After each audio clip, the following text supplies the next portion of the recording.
kuhudhuria kuteswa kwa Bwana Yesu Kristo.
Usharika wa Makorola umeandaa maandamano haya, maadhimisho muhimu sana kwa kila mtu. Mahali hapa ni mahali ambapo injili ilianza. Kabla ya kuwepo pale tulipo Usagara, tulianzia hapa. Na ndio maana tunaanza hapa na kuendelea na maandamano yetu. Neno la Mungu linasema adhabu ya amani yake ilikuwa juu yetu, na kwa kupigwa kwake sisi tumepona.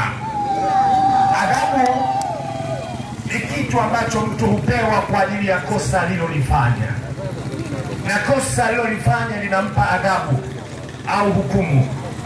Lakini Yesu Kristo mwana wa Mungu alikubali kubeba adhabu ya kila mwanadamu ili mwanadamu akapate kuwa salama.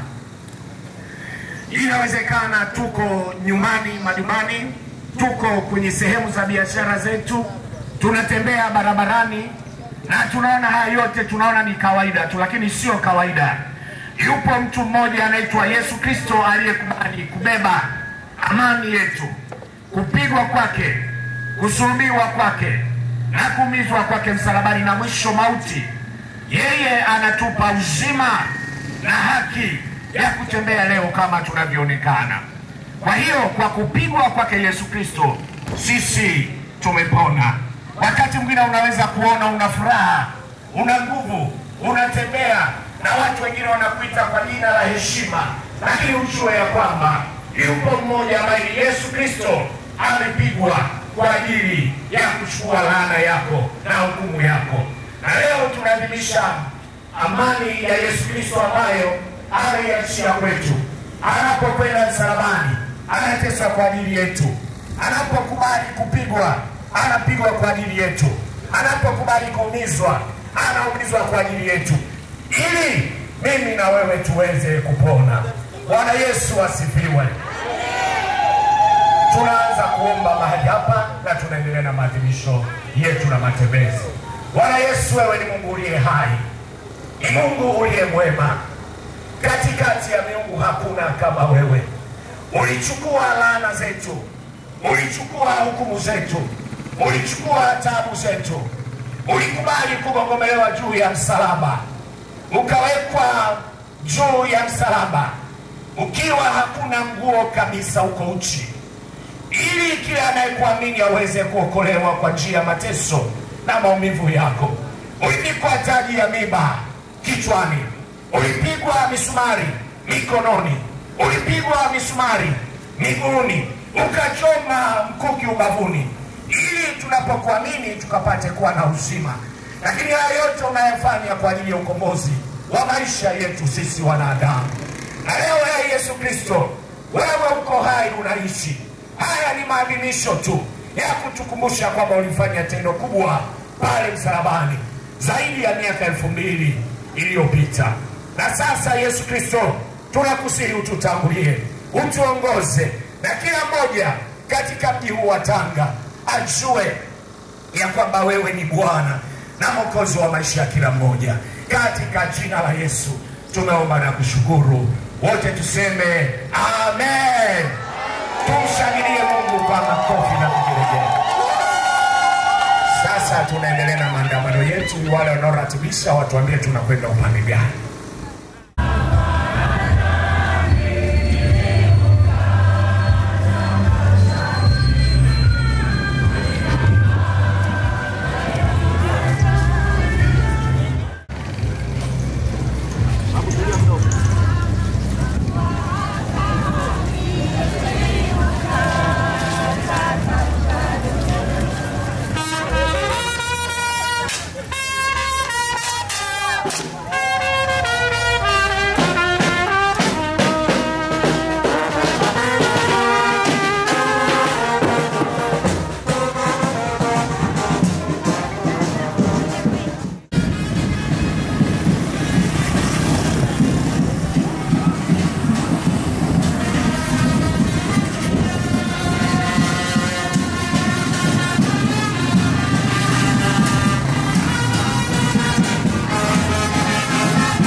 wamekuwa wasengenyaji na wasemaji wengine wamevunja amri za Mungu.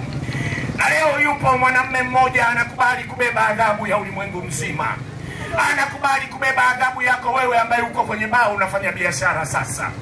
Wewe unayeuza soko. Wewe ambaye umekaa mahali hapo unatafuta riziki. Ujue ya kwamba ni moja tu ambaye Yesu Kristo amekubali kubeba adhabu yako. labda adhabu hiyo ingekuwa ni kubwa kwako na usingeweza kustahili, lakini Yesu Kristo, mwanamume wa wanaume, amekubali kubeba adhabu yako ili wewe uweze kupona na wewe uweze kuwa huru. Inawezekana wakati mwingine upo unafanya biashara, ujui ya kwamba yuko mmoja aliyekubali kubeba adhabu kwa ajili yako, amekubali kubeba hukumu yako. Yesu Kristo leo, mwana wa Mungu anayepandishwa juu ya msalaba kwa historia au kumbukumbu, anakutaka na wewe ujue ya kwamba katika ulimwengu huu yeye anaweza kukusaidia na yeye anaweza kukuponya.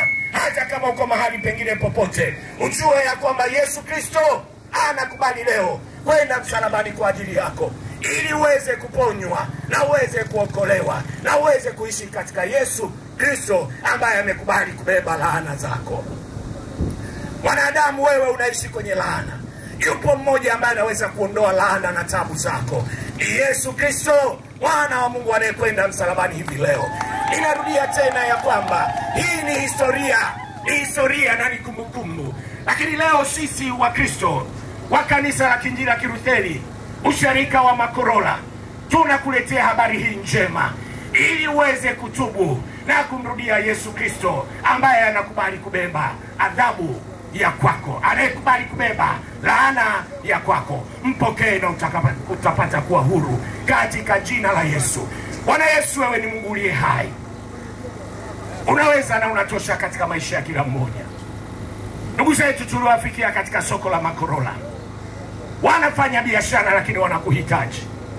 Wakati mwingine ndani yao wanahisi kwamba hawahitaji, lakini wanakuhitaji wewe, maana wewe ni Bwana na Mwokozi uliyekubali kubeba laana zao, uliyekubali kubeba shida na tabu zao. Wakumbuke hawa nao wanapofanya biashara, wajulishe kwamba wewe ni Bwana uliyekubali kubeba laana zao, uliyekubali kubeba tabu zao, ili wakapate kuokolewa na kuwa huru katika Yesu Kristo. Katika jina la Yesu Kristo, Mungu uliye hai, tumeomba na kushukuru. Wote tuseme amen. Amen. Tunaendelea. Asanteni watu wa Makorola sokoni kwa kutupa muda wenu. Asante.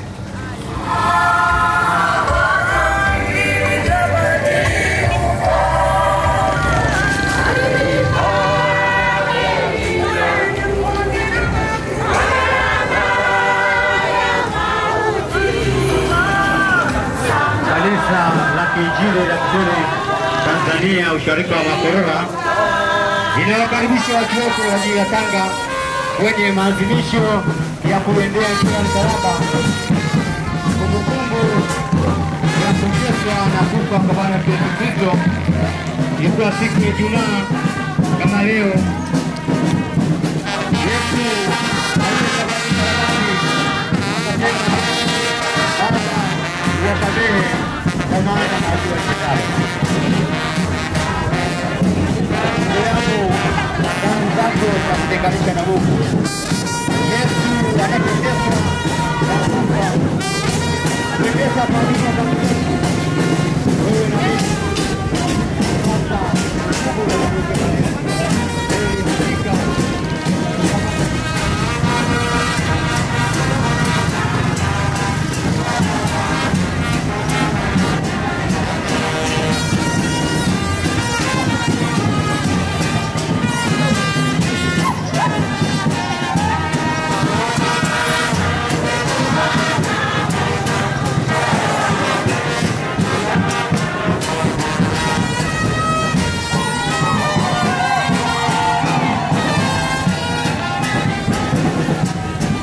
Kwa hiyo ndugu yangu, tafakari katika maisha yako kwamba Yesu amekufa kwa ajili yako ili uache dhambi zako, umgeukie ili upate kupata ule uzima wa milele, maana kwa kupigwa kwake sisi tumepona.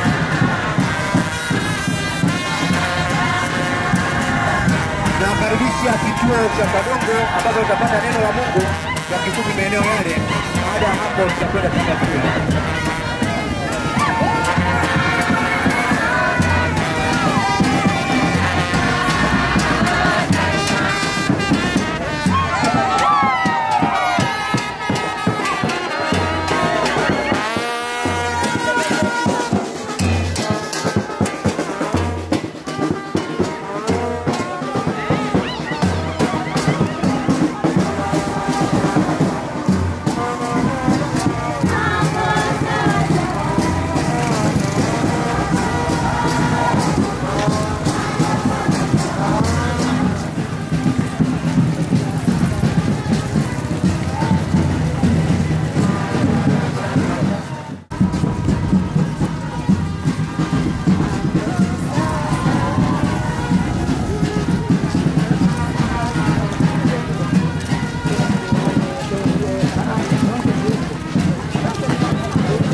asifiwe.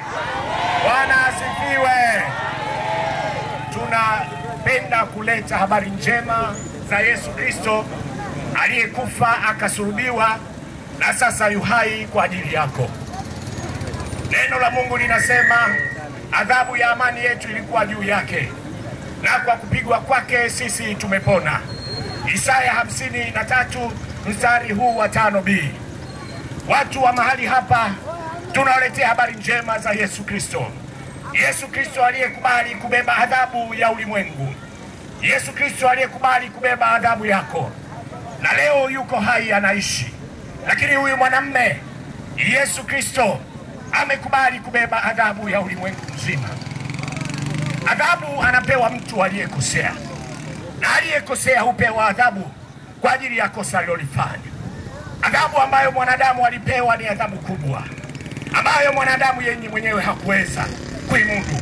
Lakini Yesu Kristo, mwana wa Mungu aliye hai, mwanamume wa wanaume, amekubali kubeba adhabu kwa ajili yako wewe mwanadamu. Uko nyumbani unasikia habari hizi, uko kwenye biashara kama bodaboda na kadhalika, lakini wewe ambaye uko kwenye bao, labda unafanya biashara yoyote, na hata kama uko ofisini au mahali popote, uko njiani unaendesha gari na kadhalika, kumbuka ya kwamba Yesu Kristo amebeba adhabu kwa ajili yako. Alikubali kuangikwa juu ya msalaba, alikubali kuvuliwa nguo, alikubali kutemewa mate, alikubali kuomelewa misumari kwenye mikono na miguu, alikubali kuvikwa taji ya miiba ya fedheha. Lakini Yesu Kristo anakubali haya yote kwa ajili yako wewe mwanadamu, mwanadamu ambaye ulistahili kupewa adhabu wewe. Lakini huyu mwanamume Yesu Kristo kwa huruma yake na upendo wake akakubali kubeba adhabu yako wewe mwanadamu. Leo ni maadhimisho ya sisi watu wa Mungu kwa pamoja, wa imani zote, ya kwamba mwanamume wa wanaume Yesu Kristo leo anakwenda kugongomewa msalabani. Lakini hii ni kumbukumbu na ni historia, lakini tumependa jambo hili muhimu lisikupite wewe. Sisi wa Kristo wa usharika wa Makorola, kanisa la Kiinjili la Kilutheri Tanzania, tumeona habari hizi ni njema, tusikae nazo hapo kanisani, tukuletee na wewe mtu wa Mungu mahali popote ulipo, ya kwamba Yesu Kristo amekubali kubeba adhabu yako. Ukombozi wako umekufikia na Yesu Kristo yuko tayari kukusaidia. Kubali sasa ya kwamba Kristo ni Mwokozi na ni Bwana kwenye maisha yako, ili uwe salama. Maisha ya duniani hakuna usalama bila Yesu, maana peke yake ndiye jina ambalo limeachiliwa kwa wanadamu yote, na jina hilo ndilo linalopaswa kuokolewa kwa kila mmoja. Limewekwa chini ya nchi, chini ya ardhi na juu ya anga. Kwa kupigwa kwake sisi tunapona. Watu wa Mungu, karibuni tuendelee kushiriki baraka hizi kubwa za kupigwa na kusulubiwa kwa ajili yetu sisi wanadamu. Tuombe. Baba, katika jina la Yesu tunakushukuru. Asante kwa ajili ya wema na uaminifu wako. Asante kwa ajili ya ukuu na uwezo wako Bwana. Tunakushukuru kwa ajili ya mahali hapa kwenye kona hii ya kuelekea Tanga shule ya ufundi. Bwana, tumejiachilia mikononi mwako na watoto wako waliosikia neno hili wakiwa kwenye shughuli zao mbalimbali. Tunaomba Yesu Kristo uwafuatilie, usimwache mmoja yeyote aliyepokea ujumbe huu, ili aweze kupona, kuokolewa na kusaidiwa katika maisha yake, katika jina la Yesu na kwa damu ya Yesu. Wote tuseme amen. Tunawashukuru sana watu wa mahali hapa kwa kusikiliza ujumbe wa neno la Mungu. Mungu awabariki. Tunakaribisha katika shule ya ufundi Tanga School kwa ajili ya kuendelea kupata ujumbe wa neno la Mungu. Maana kwa kupigwa kwake sisi tumepona. Karibuni sana.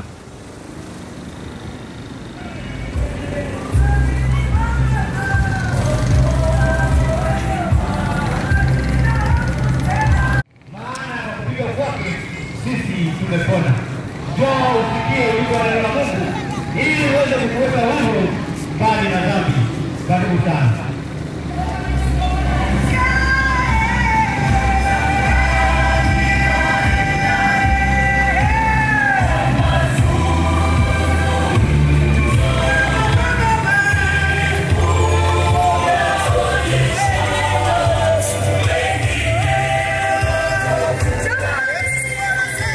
Tunawakaribisha watu wote wa maeneo haya Tanga School kwa ajili ya kusikia ujumbe wa neno la Mungu leo, siku ya Ijumaa Kuu, ambayo tunafanya kumbukumbu ya kuteswa na kufa kwa Bwana Yesu Kristo.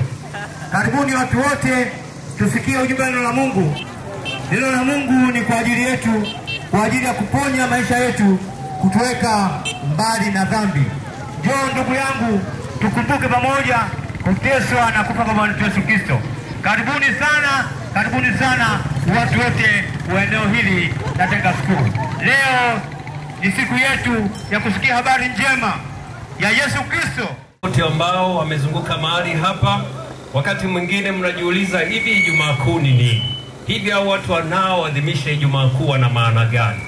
Ijumaa Kuu ni siku ambayo Bwana wetu Yesu Kristo aliwambwa pale msalabani.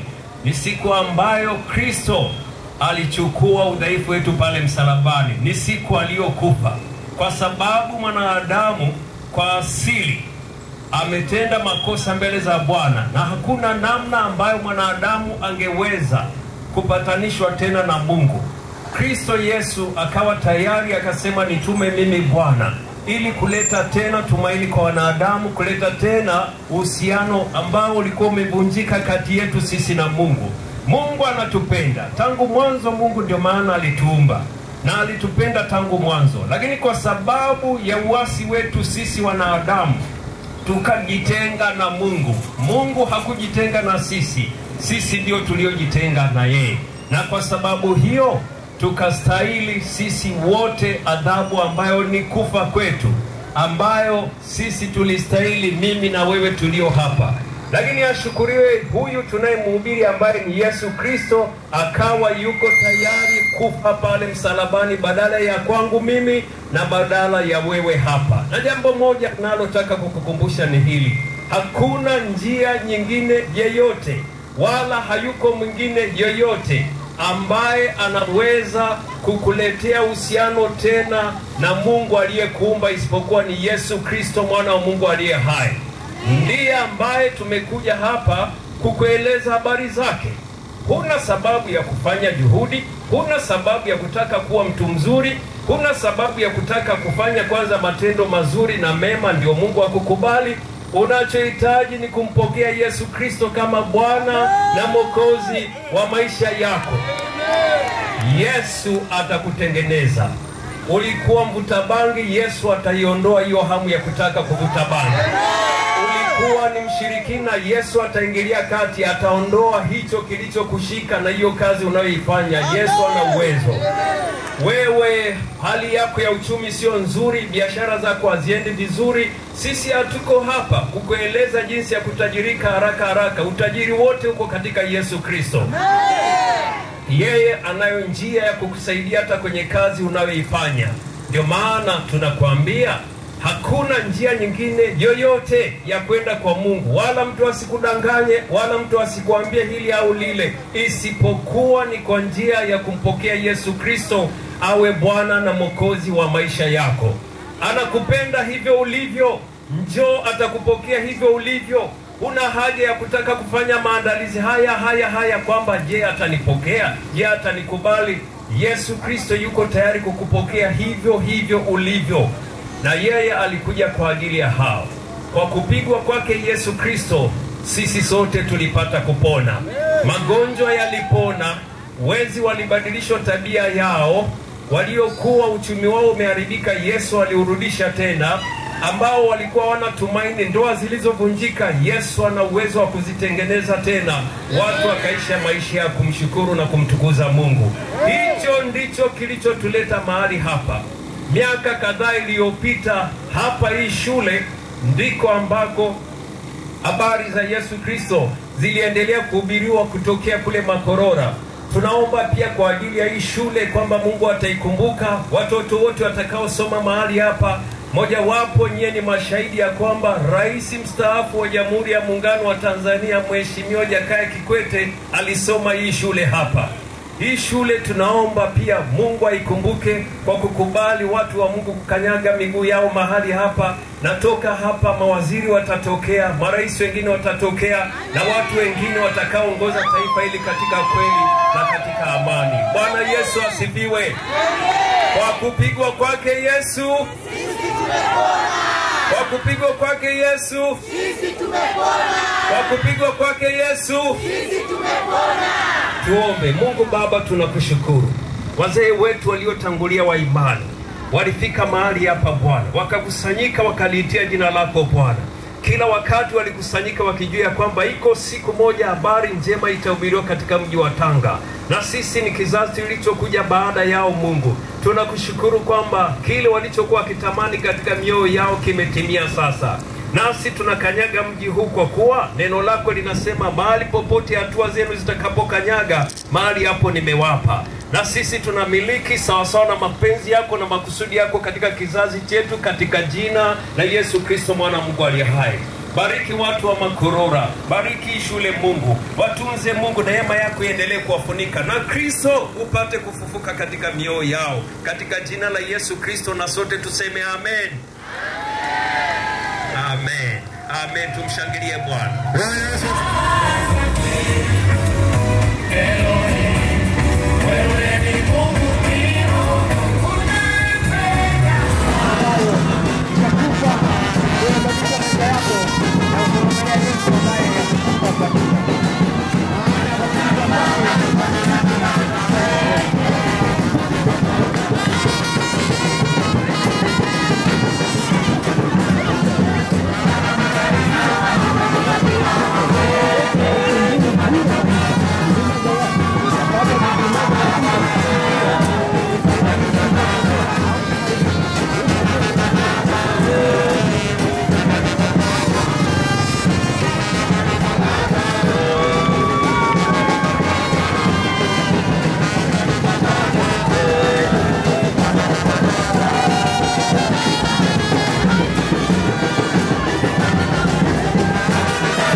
Watu wa Dunia Hoteli, tumekuja hapa, tumekuja kuwasalimia kwa ujumbe mzuri tulionao siku ya leo.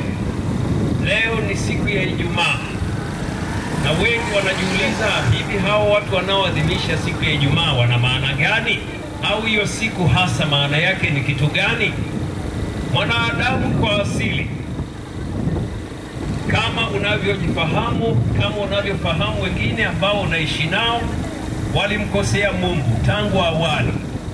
Babu zetu na bibi zetu Adamu na Hawa walikuwa na uhusiano mzuri sana na Mungu. Kila wakati Mungu alikuwa anawatembelea, wanakaa wanaongea pamoja. Lakini baadaye mwanadamu akaasi maagizo na maelekezo ambayo alikuwa amepewa na Mungu, na kuanzia hapo uhusiano wetu na Mungu ukavunjika moja kwa moja. Kwa nini? Kwa sababu hatukutaka kumtii Mungu wala kusikiliza maagizo yake. Sasa nini kilichokuwa kinafuata? Adhabu ilikuwa ni moja tu, ya kwamba kwa sababu umeasi maelekezo niliyokupa, Mungu akasema kinachofuata ni wewe kufa. Kufa kwa maana gani? Kufa milele, wala usikumbukwe tena mbele au machoni pa Mungu. Lakini Mungu alitupenda mno, kwa sababu sisi alituumba, na sisi tu kazi ya mikono yake. Kwa sababu ya upendo wake bure, si kwa sababu sisi tulimpenda, kwa sababu kama unampenda mtu utamsikiliza na kumtii. Kama humpendi mtu, kila anachosema utakidharau. Ni wazi kwamba sisi tulimdharau, lakini kwa sababu alitupenda akasema hapana, bado na upenda hawa watu kwa sababu ni uumbaji wangu. Ndipo akafikiria ni jinsi gani anavyoweza kutupatanisha sisi na yeye. Akatokea mtu aliyemtuma anayeitwa Yesu Kristo. Huyu Yesu Kristo ndiye ambaye tunakueleza habari zake asubuhi ya leo mahali hapa. Wengine wanasema ni mwanadamu, wengine wanasema ni nabii, wengine wanasema ni mtu mjanja tu, wengine wanasema ni mtu aliyekuwa na akili na ufahamu mkubwa tu. Lakini huyu mtu alikuja akaishi kwa kipindi chake akatoweka. Lakini sisi tunakuja tunakuambia hivi, huyu Yesu Kristo alikuwa mbinguni, akafanyika mwili, akaja akafa hapa duniani. Alikuja akakaa akaishi na sisi, akatufundisha habari za Mungu ambaye ni baba yake. Na baada ya hapo, kile ambacho kilikuwa kitupate sisi, ambacho ni sisi kufa wala tusiwe tena na uhusiano na Mungu, Yesu Kristo akasema, mimi nitume Baba, nitakufa badala yao. Mimi nitakufa badala yao kwa kufa kwangu mimi, ili wao wasamewe, waishi tena, ili uhusiano uliokuwepo tangu mwanzo wa wewe na hawa watu Bwana uendelee kuwepo. Nini maana ya Ijumaa Kuu? Ni siku tunayokumbuka Yesu Kristo alipokufa pale msalabani. Alikufa kwa ajili ya nini? Kwa ajili yangu mimi na kwa ajili yako wewe. Wewe huwezi kufanya matendo mema yatakayompendeza Mungu 100%. Vyovyote utakavyojitahidi hutaweza. Utajitahidi kuwa mzuri katika kazi yako, lakini hutakuwa mzuri kwenye ndoa yako. Utajitahidi kuwa mzuri katika elimu yako, lakini hautakuwa mzuri katika mahusiano na watu wengine. Utajitahidi kuwa mzuri katika eneo hili, lakini hutakuwa mzuri kwenye eneo lingine, kwa sababu wewe ni dhaifu. Ndio maana Yesu alikuja akafa kwa ajili yangu mimi na kwa ajili yako, ili katika yeye sasa tupatanishwe na Mungu, lakini katika yeye yale yaliyokuwa Mungu ameyakusudia tumie katika maisha yetu ambayo yasingeweza tena kutimilika, yaweze kutimilika. Yesu Kristo alipokufa hakufa tu kifo cha kawaida. Ndio maana mabango yetu mnayaona tuliyabeba yanasema nini? Adhabu ya amani yetu ilikuwa juu yake, na kwa kupigwa kwake sisi sote tumepona.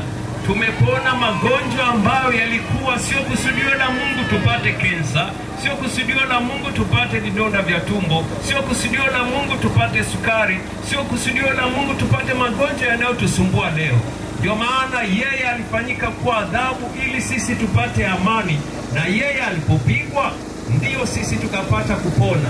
Ndoa zetu zikapona, mahusiano ya baba na watoto yatapona, ndoa zetu zitapona, magonjwa yote yatapona, kwa sababu kwake Yesu yote yanawezekana. Nikukumbushe jambo moja ni hili, mtu yeyote asije akakudanganya. Hakuna njia unayoweza wewe kufika kwa Mungu muumba wa mbingu na nchi isipokuwa kwa njia ya Yesu Kristo aliyekufa msalabani kwa ajili yako na kwa ajili yangu. Wakati mwingine unaweza kuona haya maneno ni ya kawaida, unaweza kudharau kasema, huyo anasema kitu gani? Sikiliza rafiki, hawa watu wote ambao unaona wamekusanyika hapa, hawawezi wewe ukawa mjanja tu, wao wakawa ni wajinga. Wamekana Yesu, wamemwona Yesu katika maisha yao. Ndio maana wanasema tusikae na huyu Yesu huku ndani, tutoke tukawaeleze na watu pia wa dunia hoteli wafahamu uzuri na uweza na nguvu za huyu Yesu tunayemwamini. Sikiliza jambo moja, huna sababu ya kujitahidi kusema ngoja kwanza niwe mtu mzuri, ngoja kwanza nikae vizuri, ngoja kwanza nisionekane mtu mbaya, nilikuwa mwizi sasa watu watanielewa, nilikuwa mchawi na mshirikina watu watanielewa. Hapana, Yesu anakuita njoo hivyo hivyo ulivyo. Sana wakati wa wewe kumjia Yesu ni sasa, kama vile unavyosikia ujumbe huu.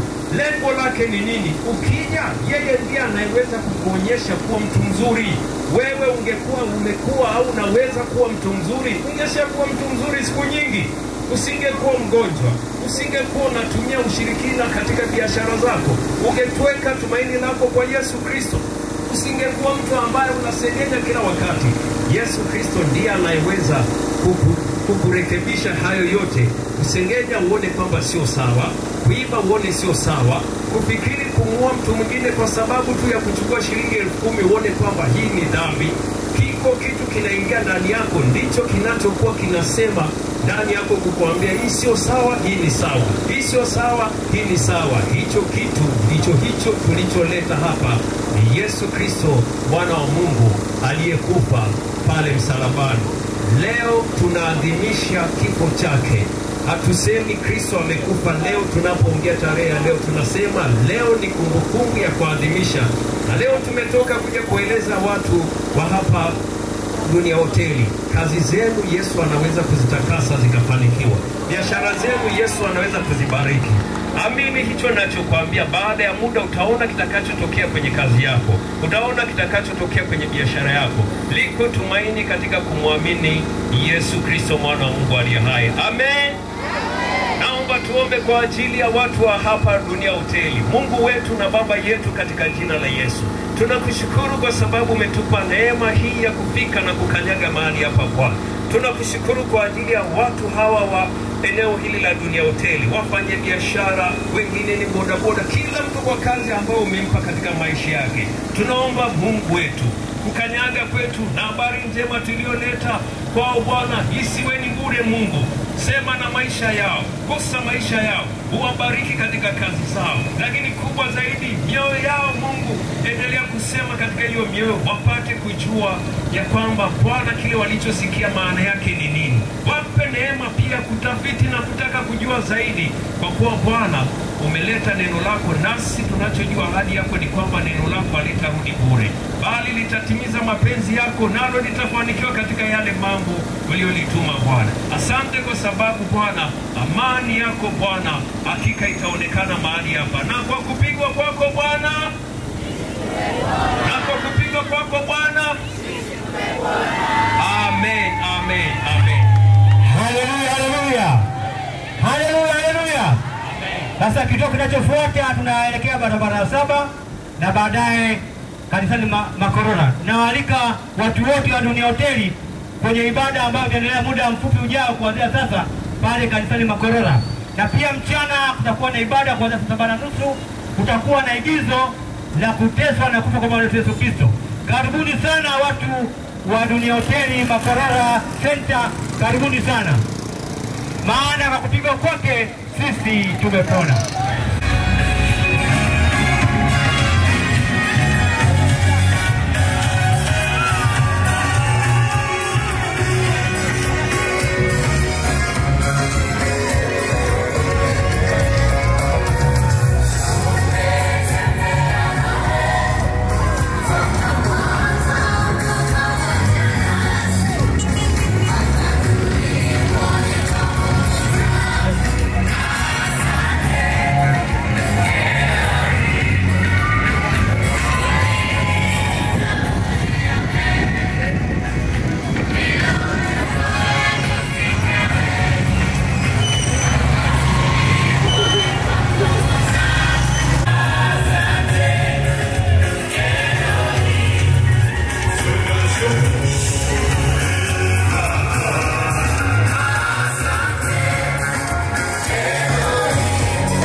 Lakini tunatamani usikie ambacho kimetuleta hapa siku ya leo.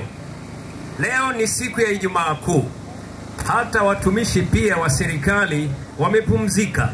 Lakini wakati mwingine utajiuliza, hivi hii siku ya Ijumaa Kuu inayopewa na heshima, hata na serikali pia inaipa heshima, maana yake ni nini? Ndio kilichotuleta leo, ili wewe pia uliyekaa kwenye shughuli zako, uliye nyumbani, uweze kujua ni kwa nini siku hii inayoitwa Ijumaa Kuu ni muhimu. Hii ni vizuri ujue, kama taifa linaweza kuiheshimu kama zinavyoheshimika sikukuu nyingine, ni vizuri na wewe ujue kwa nini siku ya Ijumaa Kuu ni muhimu sana. Siku ya Ijumaa Kuu ni siku ambayo tunaadhimisha kuteswa kwa Yesu Kristo na kisha kufa kwake pale msalabani. Na leo tumebeba hii msalaba kama alama ya kuonyesha kile kilichotokea zaidi ya miaka 2000 iliyopita kule Yerusalemu. Yesu Kristo aliwamba pale msalabani. Huyu Yesu Kristo ni nani? Hilo nalo ni jambo muhimu la kutaka kujua. Na kwa nini hata haje? Kwa nini atese? Kwa nini afe pale msalabani? Sisi wote hata kwa imani zetu tunafahamu ya kwamba tumetokea kwa Adamu na Hawa. Hawa waliumbwa na Mungu. Na Mungu alikuwa na mahusiano nao tangu alipowaumba. Aliwapenda kwa sababu ni yeye aliyewaumba.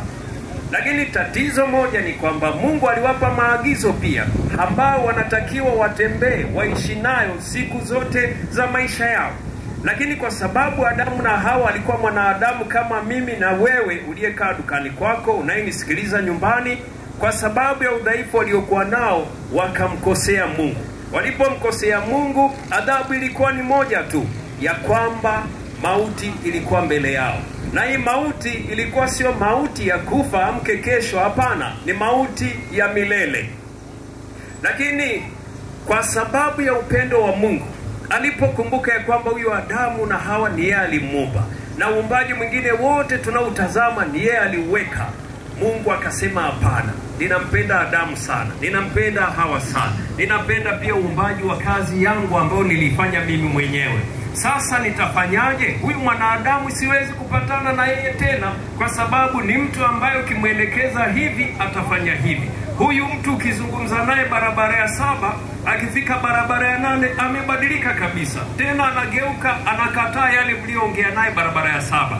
Sasa mtu wa namna hii ninawezaje kukaa naye? Kwa sababu kila nitakachokuwa namwambia atakuwa hasikilizi, atakuwa anaitikia, lakini kumbe moyoni amewaza kitu kingine. Ndipo aliposema hapana, yuko mwanangu anayeitwa Yesu Kristo ambaye ameketi mkono wangu wa kuume. Akasema, ni nani nitakayemtuma aende akawaponye, akawaokoe hao wanadamu? Ndipo Yesu Kristo anasema, nitume mimi Bwana. Yesu Kristo akaja, akazaliwa, akaishi na sisi kama wanadamu, kama mwanadamu mimi na wewe. Akawa anakula ugali, anakula pia unachokula kama mwanadamu mwingine. Lakini yeye katika maisha yake amebeba kusudi la Bwana, ambalo ni kutueleza tena habari za Mungu ni nani, Mungu ni nani kwetu sisi, na ni namna gani tunaweza kurejesha uhusiano na Mungu tena ambao tayari ulikwisha kupotea. Lakini tukumbuke kitu kimoja, kama nilivyosema, ya kwamba mauti iliyokuwa imetangazwa juu yetu kwa sababu ya uasi ilikuwa ni mauti ya milele, ambayo tungekufa wala tusingekuwa tena na uhusiano na Mungu. Kristo akaja, akatembea kwa zaidi ya miaka 3 katika ardhi hii tunayokanyaga. Kwa miaka 3 alitembea akifundisha watu habari za ufalme wa Mungu. Nini lengo lake? Ilikuwa kurudisha tena mahusiano kati yetu sisi na Mungu. Na hapo ndipo ilipopatikana njia ya sisi kumfahamu Mungu tena. Akaja akatuonyesha Mungu ni nani, akaja akatuonyesha namna gani tunaweza tukarejesha ule uhusiano ambao sasa ulikuwa uishie katika mauti. Ndio maana yeye anasema, Baba, badala ya hawa kufa, mimi ninajitoa kuwa sadaka, nitakufa pale msalabani kwa ajili yao, ili wao waishi, lakini mimi nitakufa kwa ajili yao. Lakini sio kufa tu kifo cha kawaida, ni pamoja na kuchukua madhaifu yetu yote, kule kusema kwetu uongo, kule kuibaiba, kule kusengenya, kule kufanya uzinzi, na vitu vyote ambavyo tulikuwa tuwezi kwa juhudi zetu sisi wenyewe. Yesu Kristo akazichukua zile dhambi, akazigongombelea pale msalabani. Kwa hiyo kwa kupigwa kwake Yesu Kristo pale msalabani, mimi na wewe tulipona. Lakini sasa tunawezaje kurejesha huo uhusiano? Ni kwa njia ya kumwamini yeye Yesu Kristo, kwamba hakuna namna nyingine yoyote ninayoweza kupatanishwa na Mungu, ninayoweza kumwona Mungu, isipokuwa kwa njia ya kumwamini Yesu Kristo na kumpokea kama Bwana na Mwokozi wa maisha yako. Nini faida yake? Unapompokea Yesu Kristo, si tu kwamba anakuwa Bwana na Mwokozi wa maisha yako. Kwa nini tunasema kuokoka au kwa nini tunasema atakuwa Mwokozi? Ni kwa sababu uko katika hatari ya kuangamia. Mtu anapoitwa Mwokozi maana yake ni mtu anayenyoosha mkono kukutoa kule ulikokuwa wewe uende uangamie. Yeye anakutoa, anasema hapana, huko unapokwenda utatumbukia kwenye shimo. Anakushika, anakurudisha mahali ambako ni salama. Anayeweza kufanya hayo ni Yesu Kristo peke yake. Amen. Amen. Ndio maana natangaza, hivyo ndivyo ilivyo. Unaweza kukubali, unaweza kukataa, lakini ukweli utabaki ule ule, ya kwamba iko njia moja tu ya wewe kuwa na uhusiano na Mungu, na iko njia moja tu ya kwamba wewe ukifa ili uende kuishi na Mungu. Njia ni moja tu ya kumpokea Yesu Kristo na kumwamini kama Bwana na Mwokozi wa maisha yako. Hakuna njia nyingine yoyote, hakuna njia nyingine yoyote isipokuwa ni kumpokea Yesu Kristo. Ukimpokea kuna faida nyingi sana. Faida mojawapo ni kwamba sasa wewe utapata kibali machoni pa Bwana. Hilo la kwanza. Pili, utapata amani. Ndio maana mabango yetu yanasema adhabu ya amani yetu ilikuwa juu yake. Maana yake amani iliyokuwa imechukuliwa na kuibiwa kutoka katika maisha yetu, Yesu Kristo alichukua ile iliyokuwa iwe adhabu ya kutufanya kila siku tusio watu wa amani. Pesa tunazo lakini hatuna amani. Pesa tunazo lakini ndoa zetu hazina amani. Pesa tunazo lakini hatuna amani kabisa huko nyumbani kwetu. Nani anaweza kurejesha hiyo amani? Ni Yesu Kristo peke yake. Ni Yesu anayeweza kuleta utengamano kwenye ndoa zetu, kwenye kazi zetu, kwenye biashara zetu. Wewe wajuaje labda mtu amekukusudia baya au nini? Wewe huwezi kujua. Biblia inasema mna ila nyingi sana moyoni mwa mwanadamu. Nani atakayeweza kujua? Ni Mungu peke yake. Ukiwa na Yesu anashughulika hata nao maadui zako pia. Yeye ana uwezo wa kuwashughulikia, wala wewe usijue kilichokuwa kinaendelea. Ndio maana tumekuja hapa barabara ya 7 kueleza habari hii ya kwamba mpokeeni Yesu Kristo katika maisha yenu. Atabadilisha kila kitu. Atabadilisha kazi zetu, atabadilisha ndoa zetu, atabadilisha hata watoto wetu waliokuwa na tabia ambazo hazipendezi. Yeye peke yake, sio sisi kukazana sana. Ingekuwa tunaweza, tungesha wabadilisha siku nyingi. Ingekuwa tunaweza kuwazuia wasivute bangi, tungesha wasaidia pia kwa namna hiyo. Lakini hivi vitendo tunaona vinaendelea. Lakini mtu anapompokea Yesu Kristo ndani yake, ndipo anapomwambia, wewe kijana unataka kuvuta bangi, acha. Hiyo sio sawa. Wewe kijana unataka kumpora huyu mama pochi yake, acha. Hiyo sio sawa. Wewe baba unataka kufanya uzinzi wakati una ndoa, Yesu Kristo ndiye anayemwambia acha. Kwani kwenye agano la ndoa ulisemaje? Kristo peke yake ndiye anayeweza kutusaidia hayo. Na kwa kupigwa kwake Yesu sisi tumepona. Na kwa kupigwa kwake Yesu sisi tumepona. Hizo ndio habari tulizowaletea watu wa barabara ya 7. Karibuni sana siku ya Ijumaa, ndio maana yake. Na muda si mrefu tunapoelekea kwenye kanisa lile pale mnalifahamu la Kiluteri karibu na kituo cha polisi. Karibuni muweze kusikiliza zaidi na zaidi na zaidi. Nikutahadharishe kitu kimoja.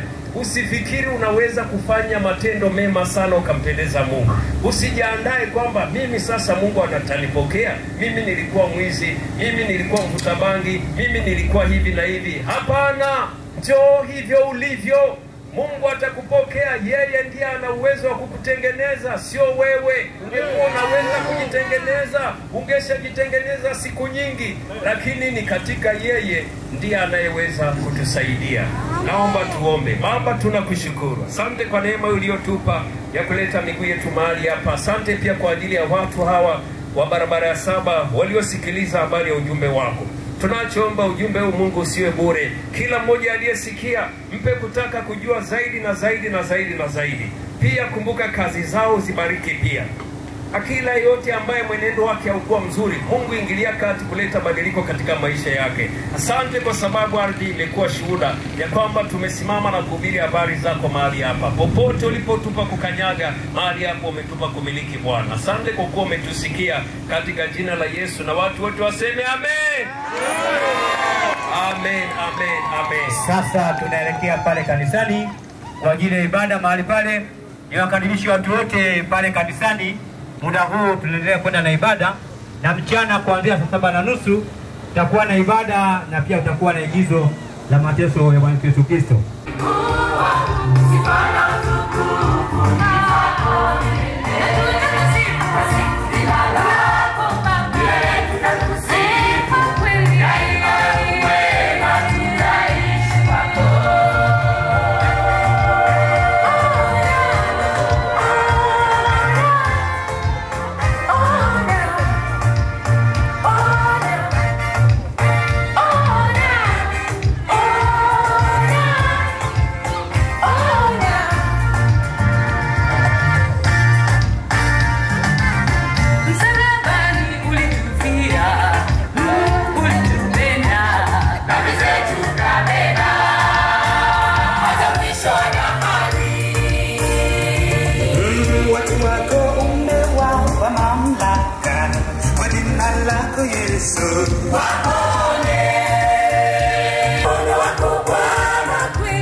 tuingie ibadani.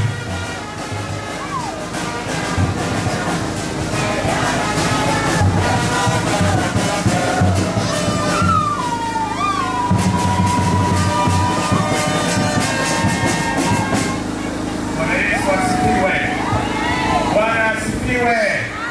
Watu wa Mungu kwa ushindi, Bwana Yesu asifiwe. Tunaendelea kumhubiri Yesu Kristo, yeye aliye hai. Leo ni siku ya maadhimisho ya kukumbuka kufa kwa Bwana wetu Yesu Kristo. Maadhimisho haya ni maadhimisho ya Yesu Kristo yu hai milele.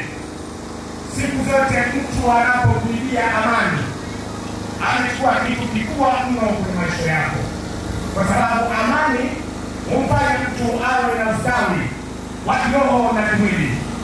Lakini amani inakupa utulivu wa maamuzi ya mambo mbalimbali. Amani inakukutanisha na watu, lakini amani inakupa ukaribu wewe na Mungu wako. Sisi tunanyang'anywa amani kwa njia ya dhambi na makosa ambayo mwanadamu ambaye mimi na wewe tulikosea. Amani hii tuliponyang'anywa hakuwa na namna ya kurudisha au kurejesha amani hiyo. Tulihangaika sana na amani ya mwanadamu imepotea kuanzia pale bustani ya Edeni. Mwanadamu yule wa kwanza alipomkosea Mungu kwa kuvunja amri zake, na kizazi kilichosogea kinaendelea kuvunja amri za Mungu. Mwanadamu hakukaa kwenye utaratibu wa Mungu kabisa, na wakati mwingine mwanadamu anajitahidi kwa akili zake na kwa uwezo wake kuhakikisha anamfikia Mungu, lakini imekuwa ni ngumu kwa sababu hawezi. Na hili jambo unaweza kuliangalia kwa matendo unayofanya kila siku. Wakati mwingine wewe mlevi ungetamani uache pombe, lakini kile unachojitahidi unashindwa, kwa sababu yupo ambaye anaweza kusababisha wewe uweze. Wakati mwingine wengine wamekuwa ni wachawi wa kuroga na kuangamiza wengine, wanachojitahidi wanashindwa. Wengine wamekuwa ni waongo, wengine wamekuwa ni wazinzi na kadhalika.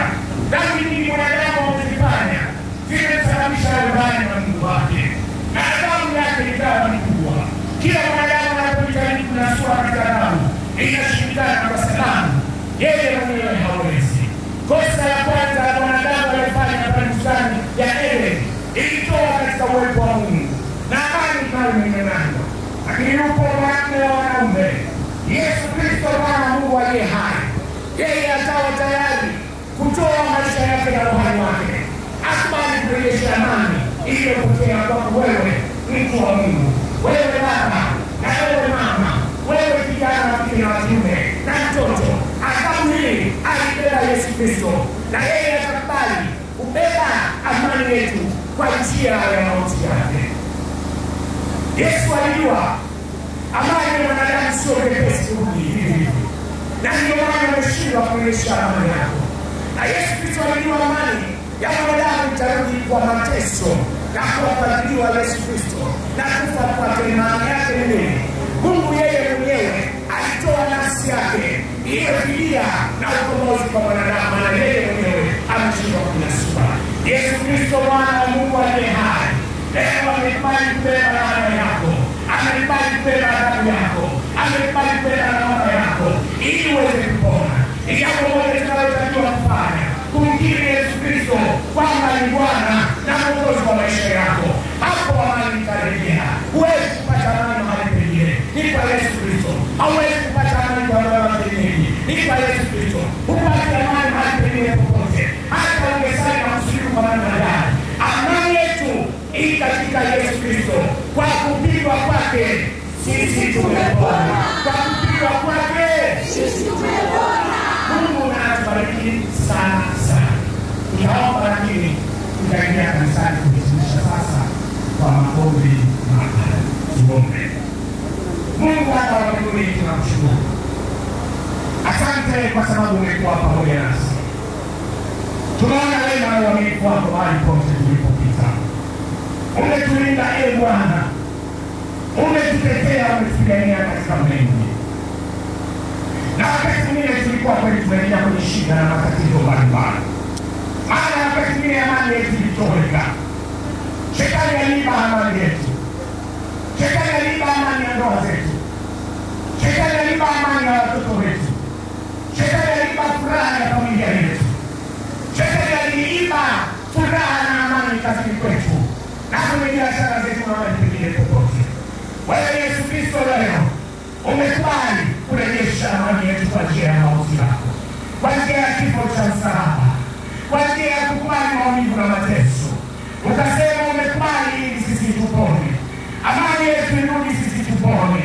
Yesu Kristo unakubali kubeba msalaba, msalaba ambao kwa asili ni aibu, msalaba kwa asili ni dhambi na uharibifu.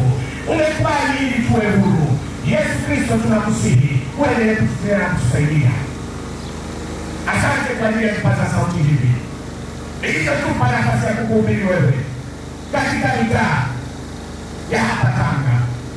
Asante kwa ajili ya askari waliohakikisha usalama, wamehakikisha mguu kwa mguu, hatua kwa hatua, wako pamoja nasi tumekuhubiri Yesu Kristo. Lakini watu wa Mungu hawa waliochukua muda wao kuanzia mapema asubuhi, watu wameacha shughuli zao leo Bwana, wamekubali kutembea, wengine wakiwa wamebeba mzigo mzito wa msalaba, wengine wakiwa wamebeba mabango, wengine wakiwa ni wagonjwa lakini wakasema tutatembea, wengine walikuwa ni wadhaifu kabisa, wametarajia uponyaji wako mahali hapa. Kwa Yesu tunakushukuru kwa ajili ya makundi hayo yote. Umekubali injili uhubiriwe katika miji ya Tanga, nasi Yesu Kristo tumepeleka kile ambacho umetutuma. Endelea Roho Mtakatifu kusema na wale wote waliosikia, kuanzia kituo cha kwanza hadi cha mwisho cha saba. Bwana Yesu tunakushukuru. Asante kwa vijana wetu wanaochukua kumbukumbu kwa njia ya picha, wanaweka matukio haya vizuri kwa hiyo ushuhuda na kuhubiri wewe. Bwana Yesu, sifa na heshima virudi kwako katika yote uliyofanya, katika jina la Mungu Baba na Mwana na Roho Mtakatifu. Sote tuseme amen.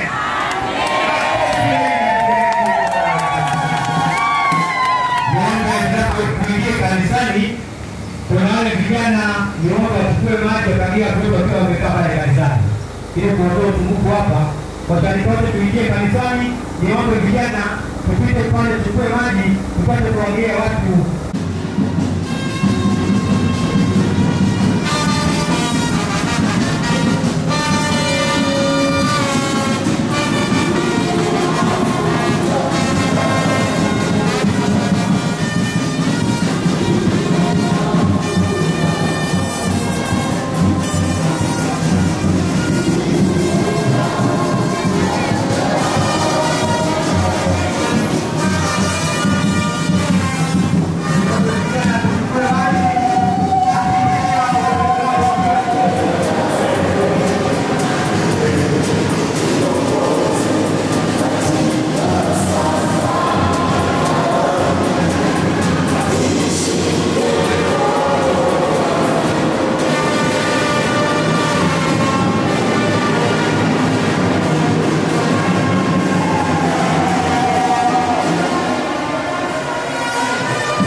Nitaomba wakati wote turudi kwenye viti kwa dakika chache, na tujiandae pia kumshukuru Mungu. Jamani, tunataka kuonyesha tunakwenda na salama. Kwa hiyo tupate nafasi ya kushukuru Mungu.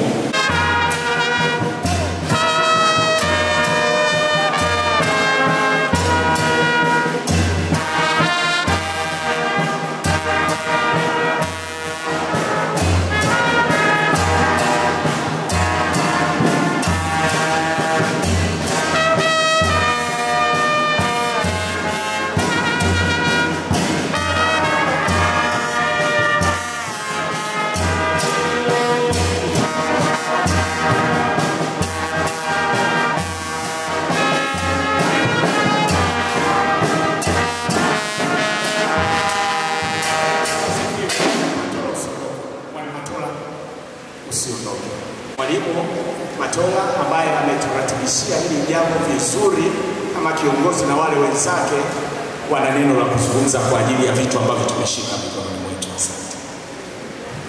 Bwana Yesu asifiwe. Bwana Yesu asifiwe. Namuomba kaka Luiza na kaka Kamugisha pamoja na mzee Kibiriti, Mwalimu Joni Francis na Mduma, nawaomba hapa mbele. Popote walipo nawaomba hapa mbele. Haleluya. Tumeshinda kushinda. Tumeshinda kushinda. Kristo ni mshindi. Bwana Yesu asifiwe. Basi kwa niaba ya ndugu hawa waliosimama mbele yangu, tunapenda kuwashukuru sana. Tunamrudishia Mungu sifa, heshima na utukufu kwa ajili ya tendo la leo. Sio sisi kama kamati, lakini tunajua ni mkono wa Mungu. Kwa hiyo sisi hatutagawana sifa na Mungu hata kidogo. Ni Mungu pekee ndiye aliyofanya. Tunamshukuru pia, tunampendwa, natamani afike mbele. Ninatamani dada uliyetoa sadaka ya maji ya kunywa, ninaomba ufike mbele kama upo katikati yetu.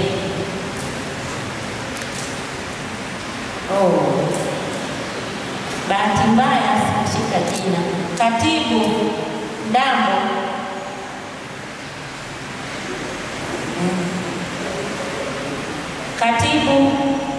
katibu wa ushirika, katibu wa ushirika yuko ofisini. Dada yetu huyu tumpigie makofi na tumuombee.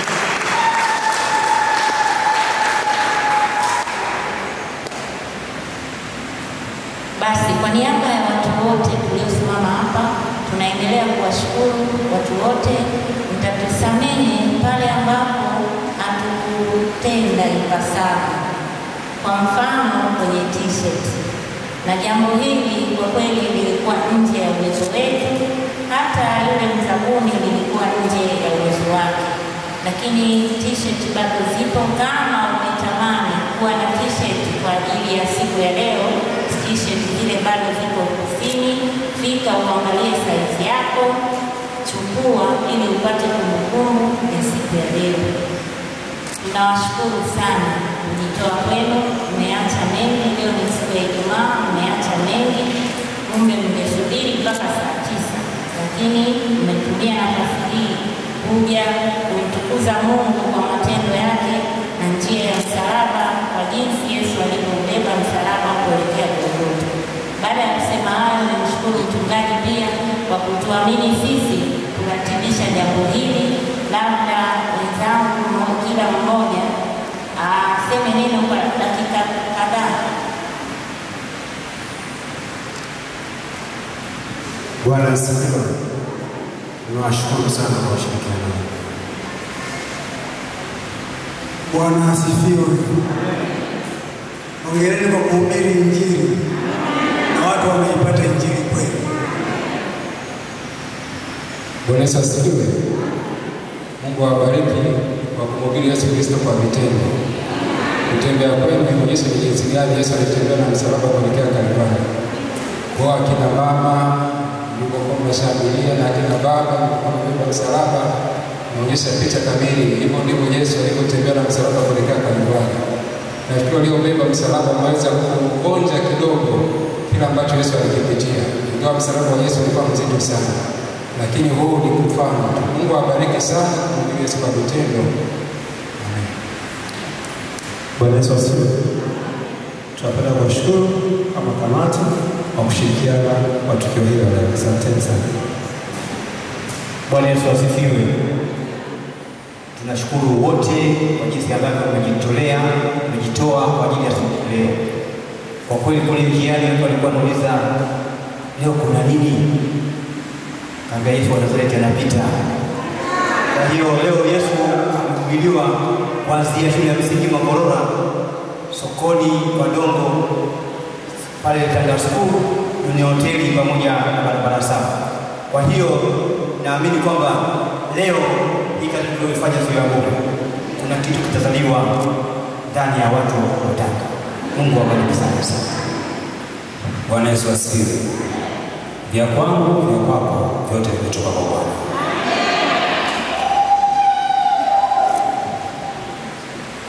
Basi tunawashukuru sana. Kwa kumalizia, wapo ndugu nao tunawashukuru sana, waligeuka maaskari traffic kule barabarani. Yuko ndugu Nyero, yuko kaka Royce Mkupya na Kibiriti na mwingine hata sikumbuki jina, lakini mwenyekiti wa vijana Marco, basi na wengine wote mliojitoa na watu wa tarumbeta, mbarikiwe. Wengine wote waliojitoa kuhakikisha tunaenda salama, tunarudi salama, lakini na Kristo amehubiriwa. Mungu awabariki sana. Amen. Asante. Kabla ya kuondoka, na wale waliobeba msalaba tunawashukuru sana. Msalaba ulikuwa ni mzito mno na waliobeba wanaweza kushuhudia. Lakini nirudie tena kumshukuru ndugu Kibiriti. Huu msalaba tulipoutoa tulilipa gharama kiasi barabara ya 8 kule kuleta hapa. Lakini ulipotoka hapa kanisani asubuhi, ndugu Kibiriti alibeba yeye mwenyewe mpaka pale shule ya msingi Makorora. Kuna mwenzake akasaidia, lakini tulimuona yeye, maana nilokanaye akapotea huko, ndio akasaidia huko katikati. Kwa hiyo yeye anaweza kushuhudia uzito mkubwa, lakini wale wengine wote ambao mliubeba kwa vituo tofauti. Tukushukuru sana mzee Franki Lema kwa ajili ya kuhubiri pamoja nasi kwa siku hii ya leo katika mtaa yetu ya hapa Tanga. Lakini kipekee sana tumshukuru huyu dada yetu hapa. Yeye ndio alibeba ule msalaba pale mwisho, niliangalia kwa makini. Lakini pia yeye ndio ametupa hayo maji tunayoona.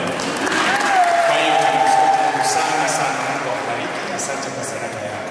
Watu wa Mungu wataendelea kukuombea, maana unarudisha kwa njia ya kinywaji ulichowapa. Bariki sana. Asante. Asante. Baada ya hapa ninaomba niwashukuru tena na kuwapa mikono hawa kamati wote kwa niaba yenu kwa kazi kubwa. Najua kazi yao bado hawajafikisha mwisho, kwa vyovyote vile watakaa kikao na kutathmini mambo machache na kuona namna alivyokwenda. Lakini basi naona niwape mikono kwa niaba yenu na kuambia Mungu awabariki sana. Asante. Tukaribishe kwaya ya Tumaini kwa wimbo, na Tumaini mtakuwa hamjachoka sana na nguvu bado ya kuimba tunapotoa sadaka. Tunapomshukuru Mungu kwa sadaka. Jambo ambalo limetokea huko ni kubwa la kutembea, tumekwenda na kurudi salama. Mara kwanza tumejua hatukuwa na askari, tulikuwa tunajiwezesha wenyewe, lakini tumekwenda na kurudi salama. Aliyefanya hayo ni Mungu, tunayepaswa kurudisha heshima na tukuzo. Kwa hiyo karibuni kwa ajili ya kumshukuru Mungu kwa sadaka.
Bwana Yesu, tunakushukuru kwa ajili ya matoleo haya ambayo watoto wako wamekutolea wewe. Tunakushukuru kwa sababu umewalinda na kuwatunza na kuwawezesha kusogea mbele zako tena. Wametoa shukrani zao, lakini zaidi mioyo yao iliyo dhabihu iliyo hai na takatifu machoni pako. Wabariki kwa wingi kila mmoja kwa sehemu yake. Yesu Kristo aliye nguvu yetu na Bwana wetu, usikia kuomba kwetu. Amini. Tushirikiane kusema sala ya Bwana. Baba yetu uliye mbinguni, jinsi ya kutimizwa duniani kama na kutimizwa mbinguni. Utupe leo riziki zetu. Utusamehe makosa yetu kama nasi tunavyosamehe wanaotukosea.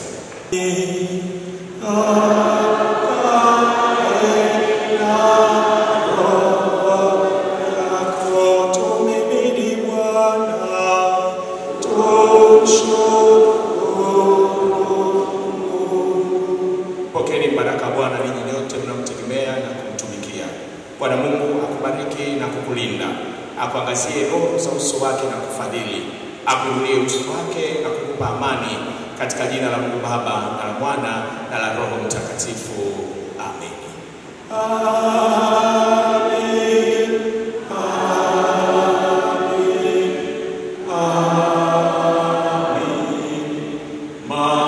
Say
kutengeneza mstari, lakini kila mmoja hakikishe ameshika jirani yake mkono wa kushoto na wa kulia, usije ukaacha mahali popote huo mnyororo ukatiki. Sasa nini watakuleta, mtafanya mkakati, unaweza kukaa nyuma ya wengine au mkashikanisha mikono mkakamata katikati ya mikono ya watu wawili kama hivi, na mnakwenda kukaa.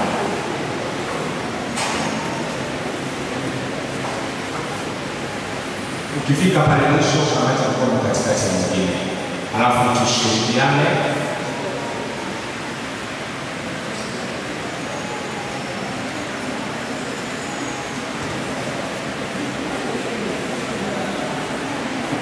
Tushirikiane kusema neno tukionyeshana mikono.